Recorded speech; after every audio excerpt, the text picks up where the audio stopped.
just received a shipment of custom made mini Zondas with single motors. Been waiting for these for quite a while now, at least 3 months, probably longer actually.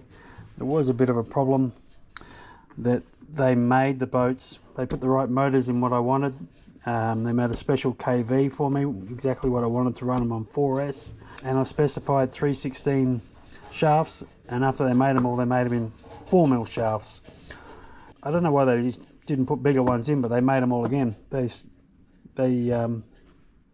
scrapped the other boats and made a whole new batch of boats with 316 shafts.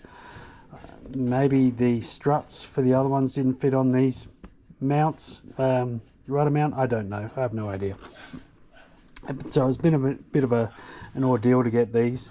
They had to make a custom rudder bracket for me as well, and the way they've done it is something I've never seen before. The way they attach it into the boat, rather than putting the two bolts here and here, they actually made this here and they bolted up from underneath.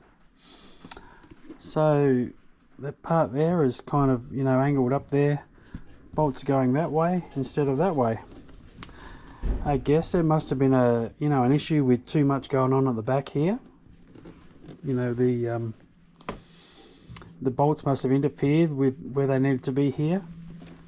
You know, I don't know.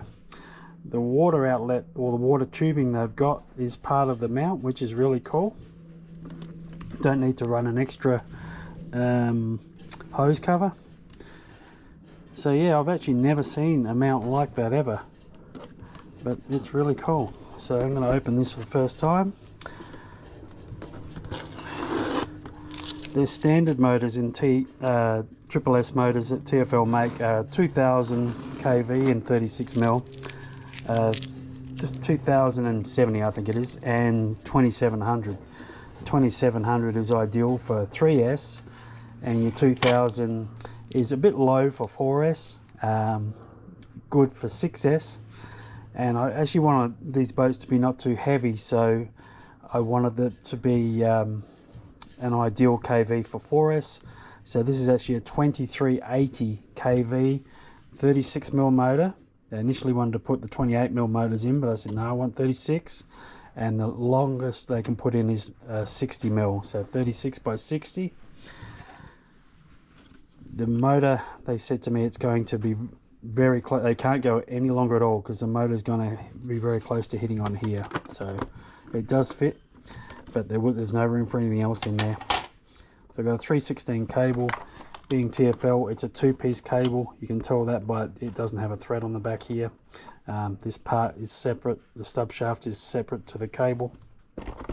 It slots in a square. If you want to change it to a one piece, it's just a matter of just removing this old cable, sliding a 316 one piece in there. That's your servo mount there. Is just held on with two cable ties. And they put, you probably want to change this if you get one of these. The battery mounts, they put one on each side, which is good, but they put the ESC on one of the mounts. What you're probably going to end up doing is, or if I run one of these, I'm going to be taking that speed controller off of there, put it there, and then I'll have a battery on each side. I'm not just going to have one big battery on one side. And if I was going to do that, I'd put it on that side anyway. That's the side you're meant to put the weight if in a boat if it's not even. Let's see what size battery can fit in there. Okay, so I've got a 2S 5200. This should be a 3S, and it is 5200, and a 4S 5200. My plan was to have the option of putting two S's or two 3S's. Now this motor, you could run it on two 3S's at 6S, but it's going to be up there in the RPMs. You know, I don't know how many passes you're going to be able to do with that. That will be up to you. If you do 2S's though, that's going to be an ultra reliable setup. They're going to fit in there easy. Just got all this in the way. But yeah, so 2S is good. 3S, does he fit? You can make it fit. So once all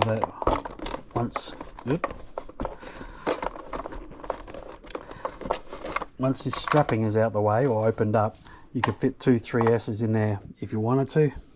4S, no chance, I'm going to say. Oh, nah, you're not going to fit a 4S in one side. So yeah, that's not going to work. So the ideal would be two S's, one on each side. Put the speed controller over here. It's 27 inches long, or 690 millimeters. Width 200 millimeters, 20 centimeters wide. What's that? Nearly 8 inches. The old money. So these are fiberglass. I've got yellow ones and red. Red's going to look like my outboard one here, obviously. And I've got carbon fiber ones as well. Carbon fiber, just straight carbon fiber with no stickers, just our name on the back, or the ones with the green decals on there, or decals I think you meant to say, on there. Only trouble with those ones is, I don't know why TFL do it, but they clear the boat and then they put the decals on the top of the clear. I don't know why, you know. So if you get one of those nice green decal ones, you might have trouble with the peeling off. I'm just saying.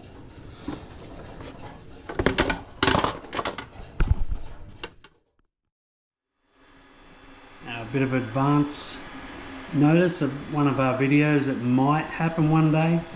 Brock tells me he's printing up a boat. So here's the back of the, I guess that's the back of it. I don't actually know, but I suppose it is. That's the back of our little mini Zonda. And just for comparison, that's the size of it there. Ooh, it's moved away.